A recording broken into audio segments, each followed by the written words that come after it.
paper 3, variant 33 for May-June 2024, and the threshold for an A is 24 out of 30. Which statement about the concept of utility is correct? The answer was B, is because it can't be A. Diminishing marginal utility doesn't refer to producers, it only refers to consumers. So A is wrong. B is correct because according to the theory, when MU is over AU, AU will always rise. And when MU is lower than AU, AU is falling.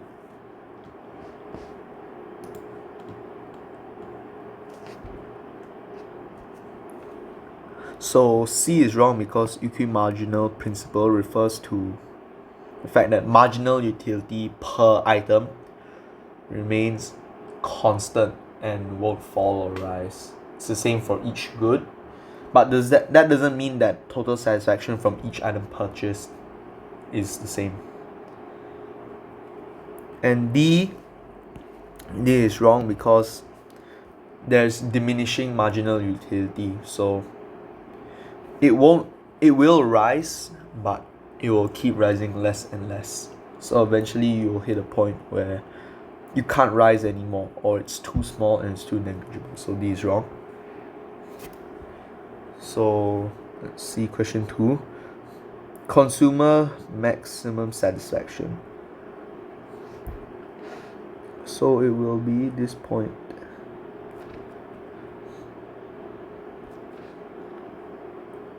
So 50 and 25 is the answer.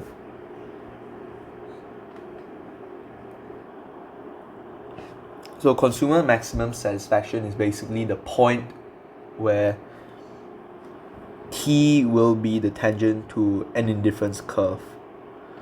So it could only possibly be C. The other combinations are not tangent points for the indifference curves. A medical team provides vaccinations for children to prevent an outbreak of an infectious disease. Why would this be described as a positive externality?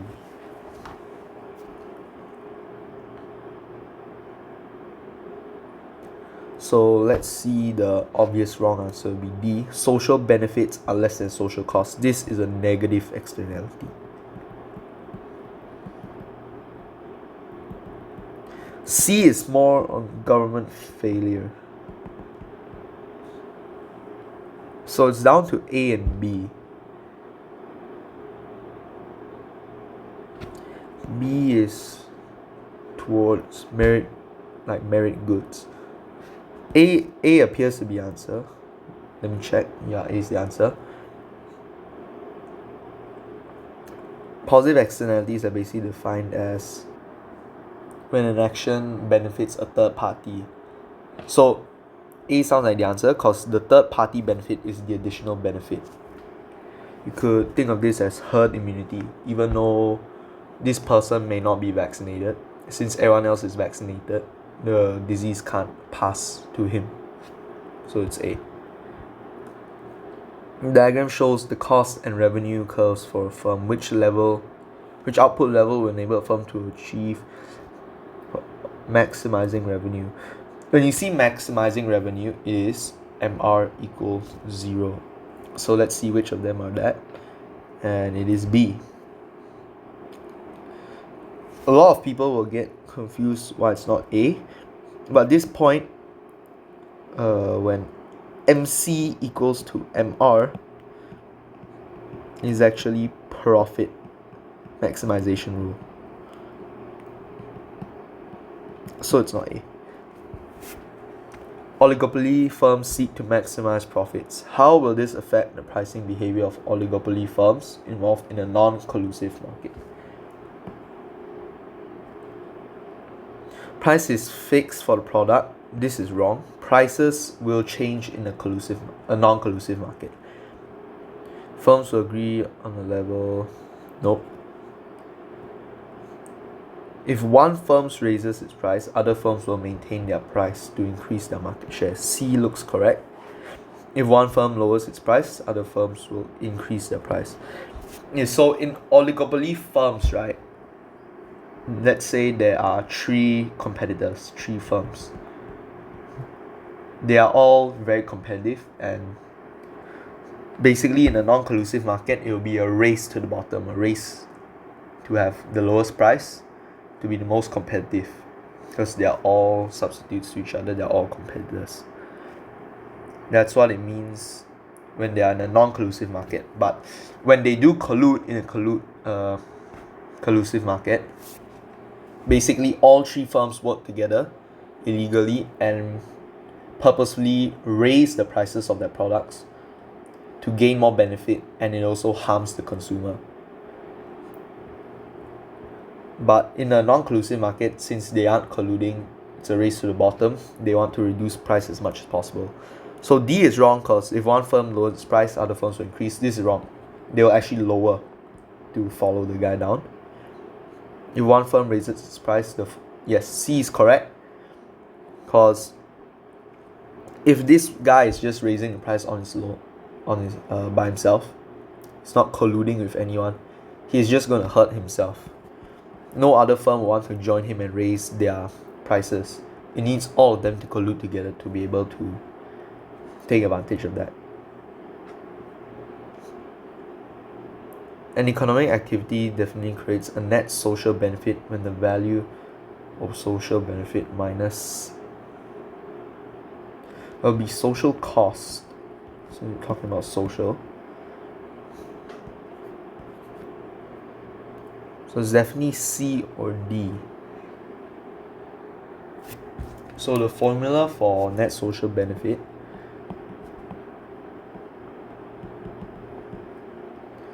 is just social benefit minus social costs.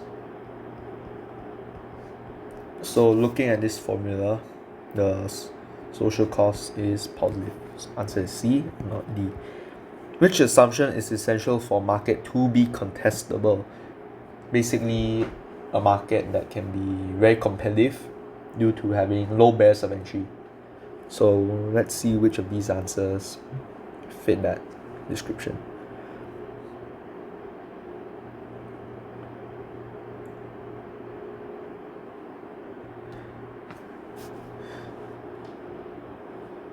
Okay, so being contestable doesn't necessarily mean competitive. It just needs to have firms be able to freely enter and contest the current already established firms. So A is wrong, because even though there are already many large, most likely competitive firms inside, they will likely have barrier of entries to block out smaller entrepreneurs, smaller firms to enter. Firms are free to enter, so answer looks like B. C and D don't really match up with the description, and that firms tend to provide long-term abnormal profits because of the contestable firms constantly coming in. So answer is B. Firm raises capital through share issue that satisfies both shareholders' expectations and management aims. The management aims to produce at a non-profit maximum output. So which strategy would prevent this aim? Basically, you don't want to produce at profit maximization. So according to profit maximization rule, it's MC equals to MR, and A looks like the answer. So A, you basically set your production at profit maximization when the management does not want that. So automatically A is correct and the rest are wrong. A major UK chemical firm was bought by its rival, a Dutch chemical firm. What definitely occurred when the Dutch firm bought the UK firm? It can't be a partnership because it was bought out. Economies of scale, not necessarily. C is the most likely answer. Well, D is wrong because it is likely that profits will increase. That depends on how effective the management is after the acquisition of the rival, because maybe the cost of running the rival is gonna outweigh the profit and revenue earned. So maybe you even lose profits, that's a possibility. But more directly, horizontal integration is basically when you guys are producing at the same level. Let's say two firms producing clothes. They are rivals, and the acquisition of the other one would just be horizontal integration. Which statement is correct for a firm classed as a natural monopoly? It will always operate in the public sector, no. Because actually natural monopolies tend to be in the private sector. It will have high barriers of entry and be the dominant producer. Looks correct, because monopolies tend to do put up high barriers of entry and be the dominant producer in their industry. You easily benefit from external economies of scale. It's more of internal. Because everyone can benefit from external economies of scale. So the benefit won't be the way you get the benefit won't be easier or harder. You have higher average costs than a monopolistically competitive firm.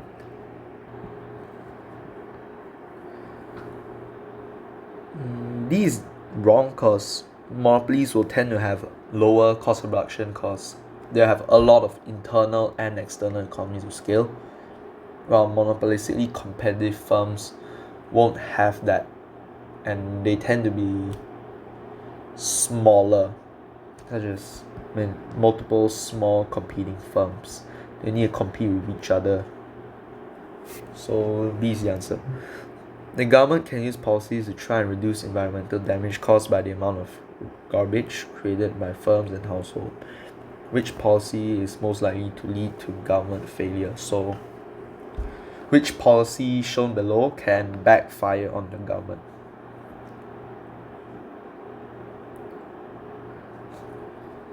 The answer is B, because if the tax isn't managed properly, you could be taxing too much. That can lead to fall in AD, and if you sustain that, you can lead to disinflation, lack of economic growth, and maybe a very extreme case, even a recession. While the others can't really backfire. Incentives will just be basically encouraging firms. A just can only encourage firms to reduce the levels of rubbish. It doesn't really punish them. Advertising campaign can't really punish anyone or cause any backfire. And same with D. So A, C, and D can only positively reduce rubbish without causing any backfire to happen on the government and the economy. While B needs to be actively maintained and can lead to very bad consequences if it's not properly managed. What would supporters of a national public transport service expect to be most likely outcome from the privatization? So when you see this, it means you're gonna choose profit over welfare generally. So it can't be B, choosing profit over welfare. It can't be D either.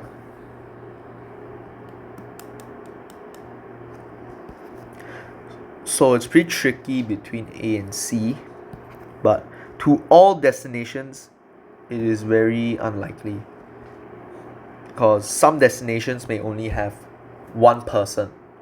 There's one person there. It doesn't make sense for private firms to go there constantly, because then they'll be losing profit, losing money. They may actually even outright just stop going to certain destinations at all, because no one is there. A few destinations served by trains and buses seems correct, because they can just prioritize hotspots for people and maximize profit, not welfare. Makes more sense for them to constantly revisit a station with 50 people than spread out their time and visit that place, and spreading some of the allocated time to a destination with only one person. So it's A. What will cause a household to be caught in the poverty trap? So poverty trap is basically like taking a step forward and then you're forced to take 2 steps back. Whatever money you gain, let's say you gain $10, you will lose $30. So let's see the choices. Household earns less than the international poverty line. This just shows that a household is in poverty, not a poverty trap. B. A household spends more than it earns in a month. That just means they are in debt. Household earnings rise at a lower rate. This means fall in real income, so it can't be C. D matches the description. An extra dollar earned by a household causes greater loss in government payments. Yes, D is the answer. What will cause an outward shift in the demand for labor curve? Okay, so let's see the choices. A decrease in the top rate of income tax. This means that more people will want to work. So this is an increase in supply, so it's not really a demand. Increase in the demand for final product. So firms need to step up output, step up supply, and they are going to need more workers. Yes, this looks like the answer. You are increasing the demand for your labor. Increase in subsidies doesn't necessarily increase your demand for labor. They could just subsidize investments, subsidize acquisition of machines. Doesn't necessarily need to be labor. C is wrong. Increase in size of working population, same idea as A, it only increases supply, not demand. 14 is B. Diagram shows what happens when employees of a profit maximizing monopolist employer form a trade union and successfully negotiate a wage rate of OWT. So it's by common sense, the wage rate is increasing. So let's get rid of W2. W1 to WT. So it's gonna rise. So it can't be A or B. Let's see. Now the effect is bounded by basically the supply line, bounded by the supply line and W1 and WT. So let's draw them out. So WT will be the new area and W1, this yellow area, will be the original one. Okay, so let's see, W1 and O, W1 and S, here, here, here. Okay, so C and D both rise from the same area.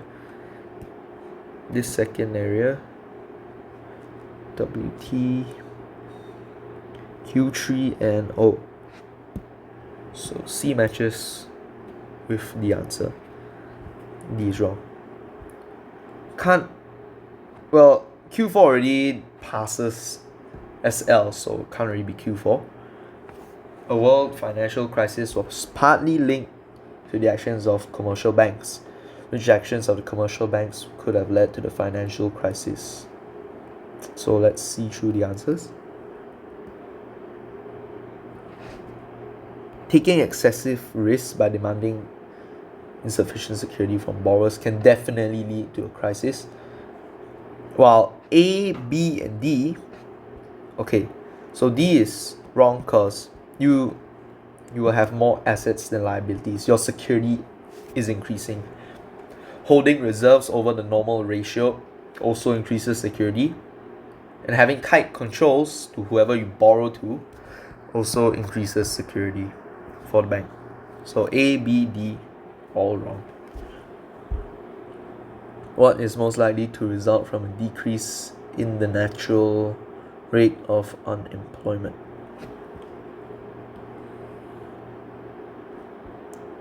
So basically, more people are being employed. Employment is increasing. So, well, C is wrong because when you have more people working, more people are likely to join trade union. And when more people are employed,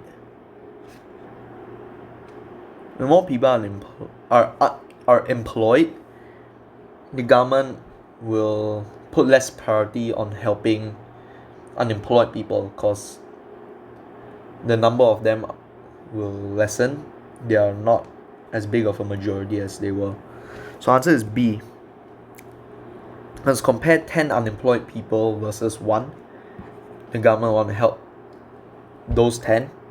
While if it's just one guy, the government could just leave them there and not care.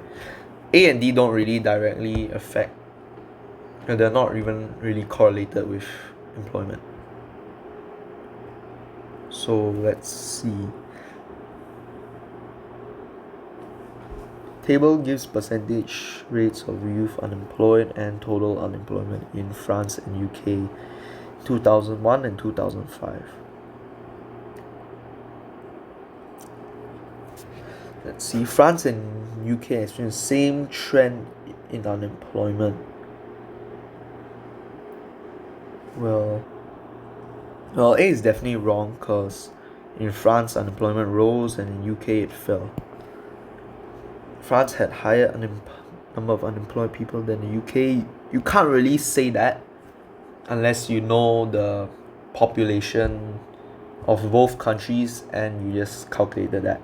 But we don't have that here, so we can't tell if B is correct or wrong.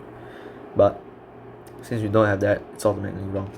UK used a different definition of unemployment from France. This is definitely wrong. Whole world uses the same definition. UK was more successful. Yeah, because UK's total unemployment fell, while total unemployment in France rose. What is necessary assumption of Keynesian multiplier model? It's definitely not D, definitely not C. Okay, so let's look at Keynesian multiplier model. So basically, the model is looking at the relationship between consumption and saving. And when your income increases, what happens to that? So when you're looking at that, there's already your increase. Basically, the components in the Keynesian multiplier model are propensity to save and propensity to spend. So this has that propensity to save. Answer is A. Table shows the relationship between inflation and unemployment in Germany from 2019 to 2022. Argue that inflation rates are their lowest when rate of employment is low. So basically, what's the opposite of what this here thing says?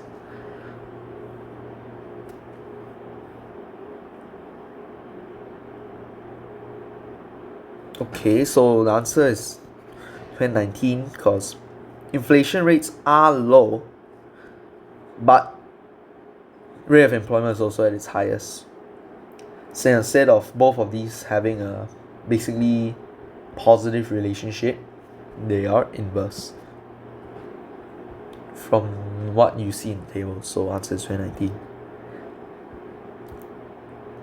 Diagram represents the short run Phillips curve and long run where NRU is natural rate of unemployment.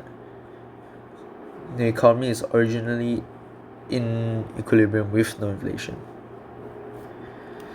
So financial stimulus is added, AD will increase.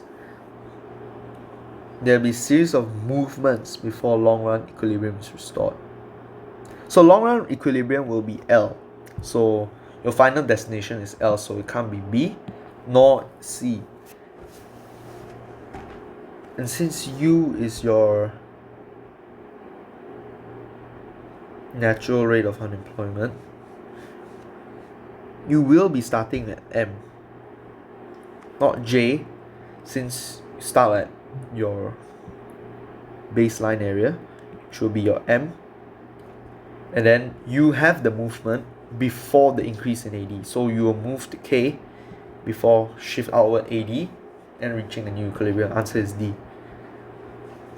An economy has a sudden increase in inflation caused by a large rise in energy prices.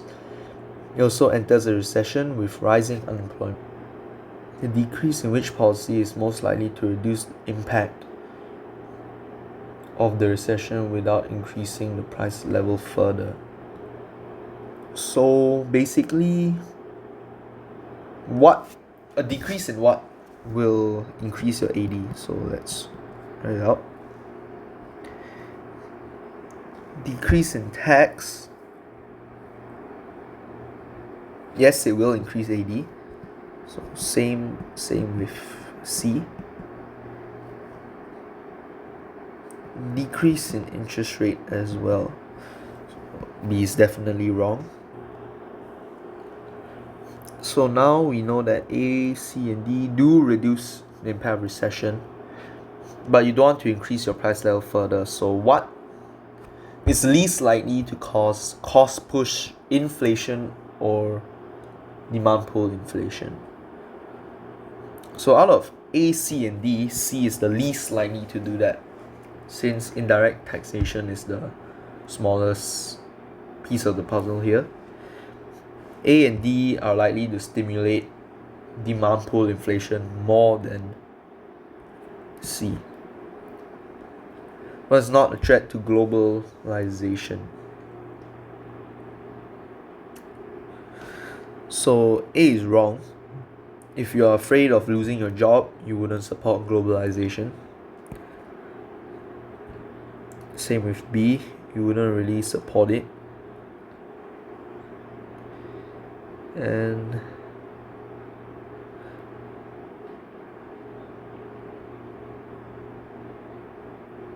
C actually,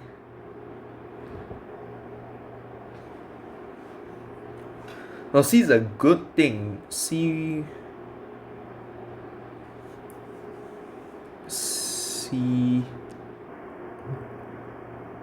So C will put a strain on globalization, basically because stronger trade unions will probably push for more protectionism policies in order to protect the domestic workers. So C is threat. Well, D is not a threat. This is actually a good thing from globalization, because you don't want to keep supporting inefficient industries. Singapore has one of the highest population densities in the world. It discourages car use through high tax on second cars. Which policy will relieve road congestion in the short run?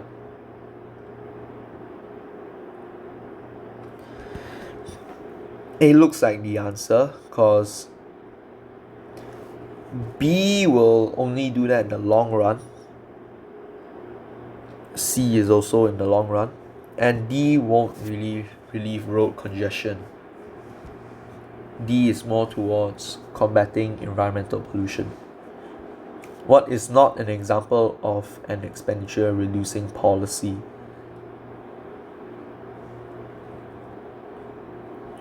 B. When you depreciate the exchange rate, you will basically your imports become more expensive, but your exports become more competitive. So it actually increases expenditure. Since they're more price competitive, more people will buy your exports. While A, C, and D, they are all part of policies like fiscal and monetary, and you see them, they are all contractionary. So A, C, and D are wrong. What does the J curve show?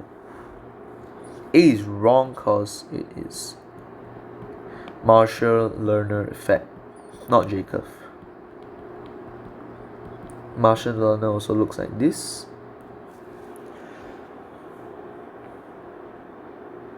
after a currency devaluation, current accounts likely get worse before it gets better. Yeah, this is J curve. J curve looks like this. So this is where your current account gets worse, because it takes time for the economy to catch up with the devaluation, and after that it will improve. In short run, demand for imports and exports tend to be price elastic. Nope, they tend to be inelastic.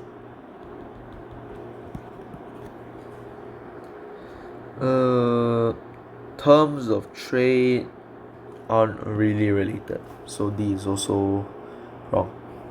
What's the most likely consequence of an increase in the number of MNCs? Well,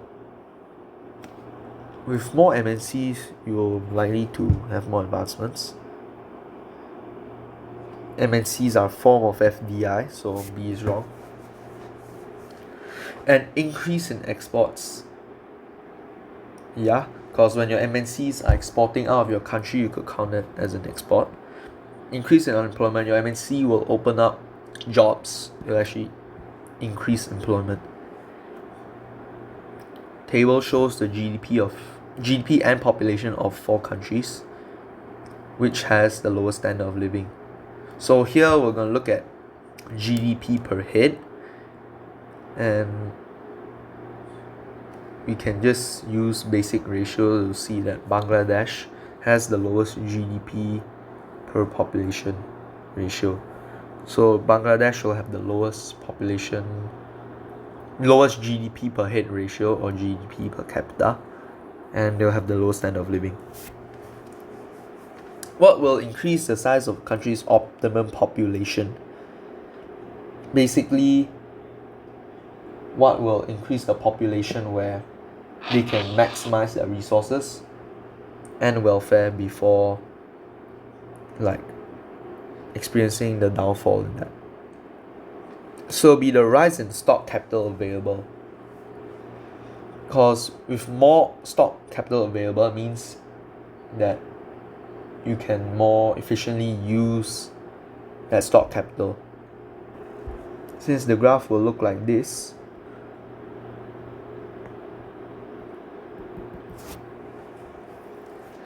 this is the point of your optimum population. Your output per head will stay maintained with more stock, and you can increase your optimum population. So yeah, you go from something like this to elongating like this. Basically, they have the same output per head, but the population is increased. So C is the answer. Table shows the values of Gini coefficient for some countries in a given year. So Gini coefficient refers to income distribution. So C and D we can ignore, since they're not about that. So it's between A and B. Income is distributed more equally in Denmark than France. Yeah, A is the answer, because the lower the coefficient, the more equal the income distribution is. So it's A. And B is wrong, because that's the opposite of that. Namibia is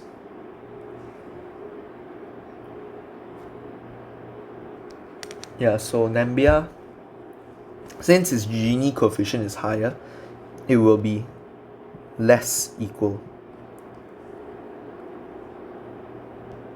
So thank you for watching all the way to the end, and remember to like and subscribe and comment what other past year papers you want me to do.